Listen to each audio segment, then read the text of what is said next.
Governments get overthrown more often than you'd think, and the methods range from meticulously planned to completely ridiculous. One coup succeeded because residents thought the tanks rolling through their town were just movie extras. And just wait until you find out what food had mass amounts of people arrested. I'm Mike with List 25, and these are 25 interesting facts about coups. 25. Bolivia holds the world record for instability. Bolivia hasn't exactly had a smooth ride since gaining independence in 1825. Depending on who's counting, the country has experienced somewhere around 190 coups and revolutions over the past 2 centuries. That's nearly one per year if you do the math. The reasons behind all this chaos runs deep. Military factions, civilian elites, regional divisions, and indigenous populations have all clashed repeatedly over who gets to run the show. Short-lived presidencies almost became a routine, with some leaders barely getting comfortable in office before someone else decided it was their turn. Despite all the turmoil, Bolivia has managed to stick around as a sovereign nation. The resilience is actually kind of impressive when you consider how many times the whole system has been upended. Most countries collapse after a handful of leadership crises. Bolivia just keeps dusting itself off and doing it again. 24. Bob Denard made a career out of coups. French mercenary Bob Denard didn't just participate in one coup, he turned overthrowing governments into a full-time job, and the tiny island nation of Comoros was his favorite playground. In 1975, he was hired to remove President Ahmed Abdallah from power, which he did successfully. 3 years later, Abdallah himself hired Denard to overthrow the guy who replaced him. That worked too. Then, a decade later, someone else paid Denard to depose Abdallah again, and yes, that one also succeeded. The man had a perfect record when it came to Comoros, pulling off every single coup he attempted there. His story shows just how fragile political power can be in some parts of the world. If one guy with the right connections and enough cash can topple your government 3 separate times, maybe the foundation wasn't that solid to begin with. 23. America had a successful coup in 1898. The only successful coup in United States history happened in Wilmington, North Carolina, and most Americans have never heard of it. In 1898, a white supremacist mob armed with rifles marched on City Hall and violently overthrew the legally elected multiracial local government. Black officials and their white political allies were forced to resign at gunpoint or flee the city entirely. Dozens of black residents lost their lives or were driven from their homes in the chaos that followed. The whole thing was openly organized by prominent local leaders, newspapers, and militia groups who opposed black political participation. The grim twist at the end is that the leader of the mob later became Wilmington's mayor. The coup dismantled black political power in the region for decades and helped pave the way for widespread voter suppression and Jim Crow laws across the South. 22. Textile workers once ran Florence. Medieval coups weren't always about noble families fighting for thrones. In 1378, the Ciompi Revolt in Florence proved that regular working people could seize power too, at least for a while. Textile laborers and other workers who'd been shut out of the political system finally had enough and rose up against the city's ruling elites. The uprising succeeded, and in a striking moment of defiance, Michel de Lando, the son of a washerwoman, walked into the Palazzo della Signoria barefoot and was proclaimed the leader of the Republic. For the next 4 years, Florence was governed largely by middle-class artisans, shopkeepers, and newly recognized worker guilds. Elite factions eventually clawed their way back into control, but the revolt remains one of medieval Europe's most radical political moments. It proved that under the right conditions, even the people at the bottom could end up running things. 21. Catherine the Great overthrew her own husband. Catherine the Great didn't inherit the Russian throne. She took it from her husband, and she didn't waste any time doing it.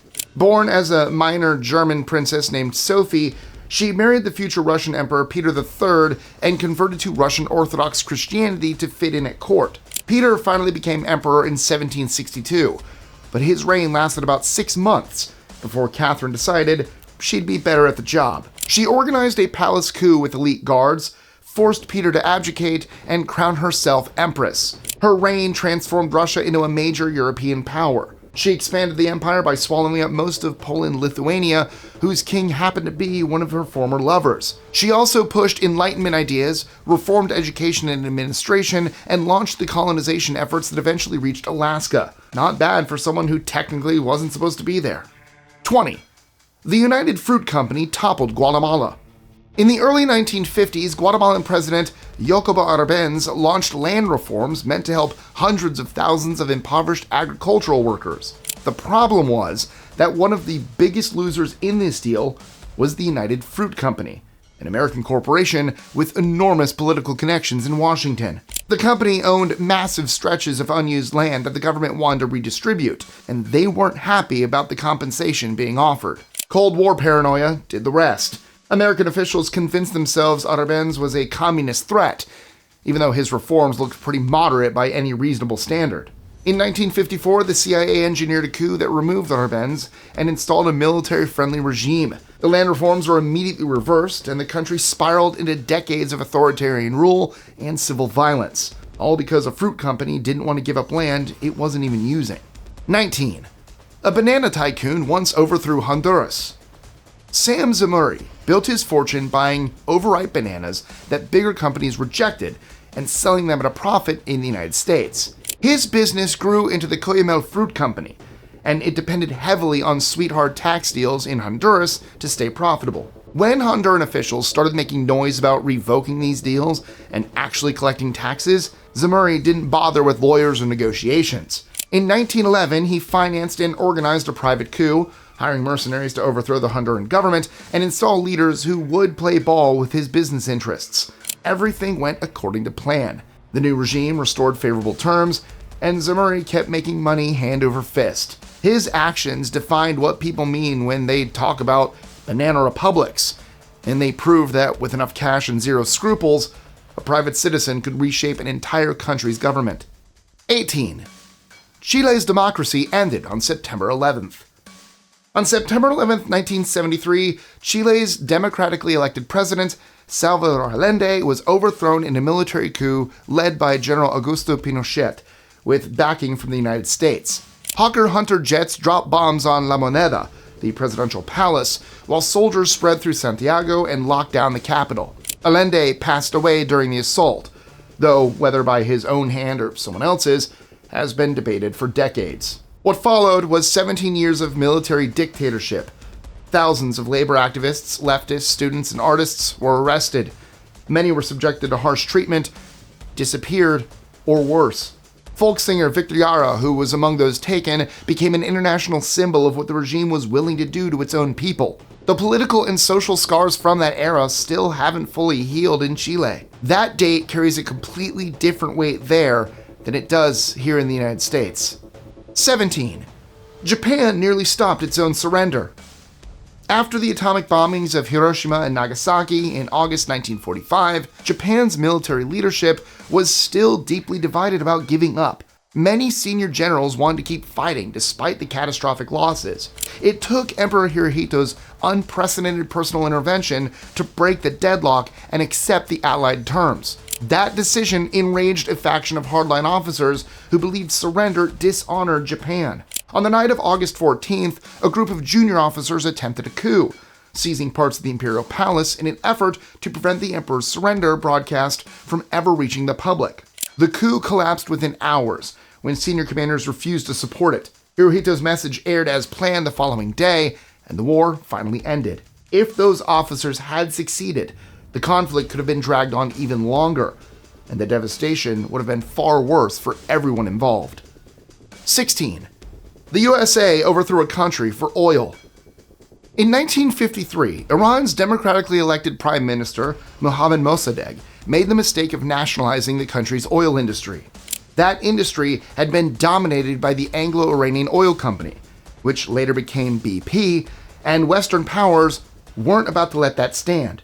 The United States and the United Kingdom teamed up to launch Operation Ajax, a covert operation that used bribes, propaganda, and street violence to destabilize Mossadegh's government.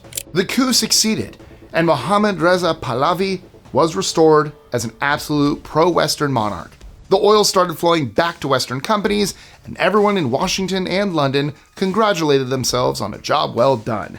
They probably shouldn't have. The overthrow destroyed Iran's democratic trajectory and planted seeds of resentment that eventually exploded in the 1979 Iranian Revolution. Every tense diplomatic exchange between Iran and the West since then has decades of mistrust buried underneath it. 15. Haiti was born from a slave revolt. Haiti holds a distinction no other country can claim. It's the only nation in history founded through a successful slave revolt. Beginning in 1791, enslaved Africans in the French colony of Saint-Domingue rose up, fought off French, Spanish, and British forces, and declared independence in 1804.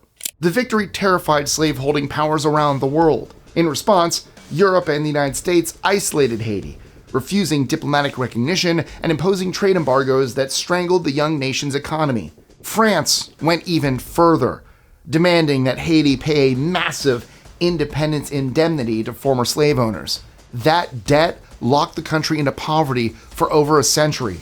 Haiti had land, talent, and the determination to govern itself. The international community spent the next 100 years making sure that wouldn't be enough. The punishment for proving that enslaved people could overthrow empires and rule themselves turned out to be systematic impoverishment. 14. The CIA initially helped Castro. In the late 50s, the CIA actually supported Fidel Castro's July 26th movement, as it fought to overthrow Cuban dictator Fulgencio Batista. American policymakers saw Castro as a potential ally against communist influence in the Caribbean, and figured he might stabilize Cuba under a government friendly to American interests. The agency provided financial aid, training, and logistical support in the early stages of the rebellion. It seemed like a reasonable bet at the time. Batista was corrupt and unpopular, and Castro was saying all the right things about reform. Then, Castro took power in 1959, and everything changed. His government leaned increasingly towards socialism and aligned with the Soviet Union. The same agency that helped put him in power spent the next several decades trying to remove him through every means imaginable. The whole episode became a textbook example of unintended consequences in foreign policy. 13. Burma's dictator let lucky numbers wreck the economy. General Ne Win ran Burma for decades, and the man had a serious thing for numerology. He was convinced certain numbers brought good fortune, and in 1987, he let that obsession drive actual policy. Out of nowhere, he declared that 50 and 100 kyat banknotes were no longer valid and replaced them with 45 and 90 kyat bills instead. The math made zero sense to anyone who wasn't Ne Win, but the fallout made sense to everyone. People woke up one morning to discover their life savings had become worthless paper. The anger that followed was immediate and intense, with protests and strikes erupting across the country as citizens demanded answers. All that chaos eventually boiled over into the massive 1988 uprising. By September, the military staged a coup, and Ne Win's associates seized control. One guy's beliefs in lucky numbers ended up throwing an entire nation into turmoil. That's what happens when superstition mixes with unchecked power. 12. Margaret Thatcher's son tried to overthrow a country. In 2004, Mark Thatcher, son of former British Prime Minister Margaret Thatcher, got caught up in a failed coup attempt against the government of Equatorial Guinea. The small West African nation was sitting on massive oil reserves, and someone decided that was worth taking by force. Thatcher conspired with a private mercenary company, providing financial backing for the plot. The idea was to topple the existing government and install leaders who'd be more cooperative about sharing that oil wealth. The coup was quickly foiled, and authorities launched an international investigation. In 2005, Thatcher was convicted in South Africa for his role in funding the operation. He received a 4-year suspended sentence and a substantial fine. The scandal drew global attention because of his famous last name and the sheer audacity of trying to privately orchestrate regime change for profit. 11. Sugar money took down Hawaii's queen. Queen Liliuokalani was trying to restore power to native Hawaiians when a group of American businessmen decided she had to go. These weren't soldiers or politicians. They were sugar planters who wanted Hawaii annexed to the United States so they could skip out on tariffs and make even more money. In 1893, they forced the queen to abdicate at gunpoint. The group established a provisional government that immediately began dismantling the kingdom. Within 2 years, Hawaii was formally annexed as a U.S. territory, ending centuries of native sovereignty. The island eventually became the 50th state in 1959, but the path to that outcome was anything but democratic. The coup left deep scars on Hawaiian society that still haven't healed. Debates over native rights, sovereignty, and the legality of the American takeover continue to this day. What the businessmen framed as progress looked very different from the perspective of the people who actually lived there. 10. Gaddafi was a nobody before his coup. Before 1969, almost no one had heard of Muammar Gaddafi. He was a 27-year-old army officer with no particular reputation and zero name recognition outside his immediate circle. Then he pulled off one of the smoothest power grabs of the 20th century. On September 1st, 1969, while King Idris was out of the country for medical treatment, Gaddafi and a small group of junior officers made their move. They seized control of radio stations, government buildings, and military bases in Tripoli and Benghazi. There was almost no resistance. By the time the sun came up, the monarchy was finished, and most Libyans learned about the whole thing from radio announcements. Gaddafi promoted himself to colonel and positioned his Revolutionary Command Council at the center of Libyan governance. Within months, this previously unknown junior officer had transformed into the country's supreme ruler. His reign lasted 42 years, during which he nationalized oil wealth, projected influence across Africa and the Middle East, and became one of the world's most notorious dictators. 9. A movie accidentally covered up a coup. In 1965, a military coup in Algeria overthrew President Ahmed Ben Bella. Army units moved through the capital, troops took positions throughout the city, and the government changed hands.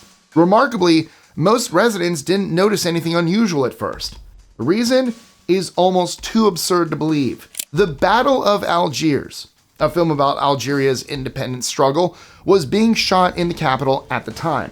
Citizens saw soldiers and military vehicles moving through the streets and assumed they were watching movie extras going about their business. By the time anyone figured out this wasn't a film shoot, Colonel Houari Boumediene had already taken control of the country. The entire government had changed hands while people stood around thinking they might end up in the background of a movie. Hollywood wishes it could write a plot twist that good. 8. Eurovision helped topple a dictatorship. Portugal spent over 40 years under authoritarian rule, and the revolution that finally ended it was coordinated through one of the weirdest channels imaginable. Rebel military officers needed a way to signal each other without tipping off the government, so they chose a song. Specifically, Portugal's entry in the 1974 Eurovision Song Contest. The moment E Depois de Adios hit the airwaves, rebel units knew it was go time. A second coded message came through shortly after, and the whole operation kicked off. The uprising unfolded without significant bloodshed, and soldiers placed carnations in their rifles to signal their commitment to nonviolence. Within hours, the dictatorship collapsed. The country started building a democracy, gave up its colonies, and overhauled its entire political system. The fact that Eurovision, of all things, played a role in toppling a fascist regime is the kind of detail that sounds made up, but actually happened. 7. Gulag prisoners set up their own government. In 1954, prisoners at a Soviet labor camp in Kazakhstan did something that shouldn't have been possible. They overthrew their guards and established what became known as the Gulag Republic. For 40 days, the camp operated under a democratically elected provisional government run entirely by inmates. During this brief window of freedom, prisoners held marriages between men and women who had been kept separated. They practiced indigenous religious ceremonies that had been banned under Soviet rule. Art and culture flourished in ways that were unimaginable under normal Gulag conditions. Soviet authorities eventually regained control, but the episode remains a striking example of what people can build even under the worst circumstances. Given a chance to govern themselves, the prisoners created something resembling a functioning society instead of chaos. 6. A teenager's coup may have shortened World War II. In 1944, 18-year-old King Michael I of Romania did something most adults wouldn't have the nerve to try. He had Prime Minister Ion Antonescu arrested. Antonescu had tied Romania to Nazi Germany, and Michael decided that arrangement was over. Just like that, the country flipped to the Allied side. The timing couldn't have been better for the Allies, or worse for the Axis. With Romania suddenly out of the picture, Nazi operations in Eastern Europe ground to a halt, and Soviet forces pushed forward way faster than anyone expected. Some historians think Michael's move shaved up to 6 months off the war, which would have meant a staggering number of lives saved on every side. Michael didn't get a happy ending out of it. The Soviets took over Romania anyway, and he eventually lost his throne. But for one wild moment, a teenager made a call that shifted the entire direction of the deadliest war in history. Not bad for someone who couldn't even legally drink yet. At least here in America. I do not know the legal drinking age of Romania. 5. A CIA plot ended Egypt's monarchy. Project Fat F***er was a CIA-based operation aimed at removing King Farouk of Egypt, whose monarchy was closely tied to British interests. The plan was to install a government more aligned with American strategic goals in the Middle East. On July 23, 1952, the Free Officers Movement, led by Gamal Abdel Nasser, seized power and forced Farouk to abdicate. The coup ended centuries of Egyptian monarchy and paved the way for the modern republic. Western intelligence had helped make it happen. The event significantly shifted the balance of power in the region during the early Cold War. Egypt went from being a British-aligned kingdom to a republic that would eventually challenge Western interests in dramatic ways. Sometimes the governments you help create don't stay friendly for long. 4. A king saved himself by pretending to be deceased. In 1972, King Hassan II of Morocco survived one of the most dramatic coup attempts in history.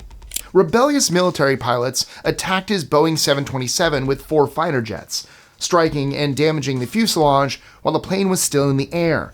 Hassan made a split-second decision that probably saved his life. He grabbed the radio and shouted that the tyrant was already gone, convincing the rebel pilots their mission had succeeded. The attackers broke off, and the king landed safely.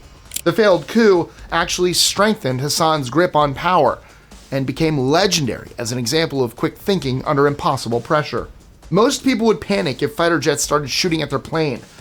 Hassan talked his way out of it at 30,000 feet. 3. The West stopped a plot to remove Hitler. In 1938, a group of German military officers planned to overthrow Adolf Hitler and the Nazi regime before things got any worse.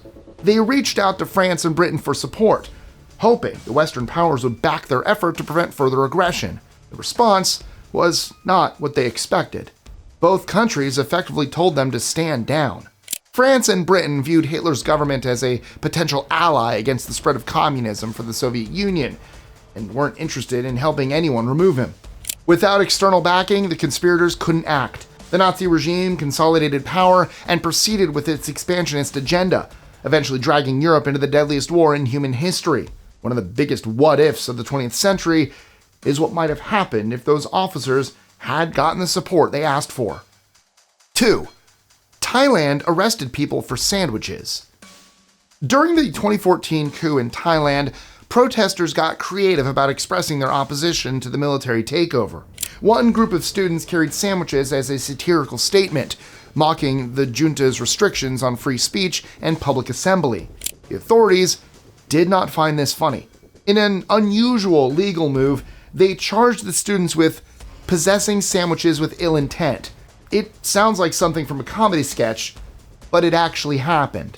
The incident drew international attention for its sheer absurdity. It illustrated both how repressive the coup government was willing to be and how ordinary people found creative ways to push back even when traditional protest was forbidden. Sandwiches became a symbol of resistance, which is probably not what anyone expected. 1. A princess ended slavery and lost a monarchy. And finally, for our last entry, we're heading to Brazil. Crown Princess Isabel was running the country while her father was traveling abroad, and she used that window to do something that changed history. In 1888, she signed the Golden Law, and with one stroke of a pen, slavery in Brazil was over. Nearly 700,000 people walked free. The plantation owners who had built their fortunes on slave labor did not take it well. They turned on the monarchy almost immediately, and without their support, the imperial family was suddenly standing alone. Republican movements and military factions saw their opening, and took it. Just over a year later, in 1889, a military coup removed Emperor Pedro II and ended Brazil's imperial era for good. Isabel freed hundreds of thousands of people, but that signature also cost her family the throne. She made the right call and lost everything because of it. That wraps up 25 coups that ranged from meticulously planned power grabs to absolute chaos. Whether it was a teenager shortening a world war or students weaponizing sandwiches, these stories prove that seizing power rarely goes the way anyone expects. If you enjoyed this one, click here to check out 25 shocking truths the government doesn't want you to know. That's it for today. Make sure to like this video, subscribe to our channel, and hit that bell so you never miss out on any of our content. I'll see you soon in the next one.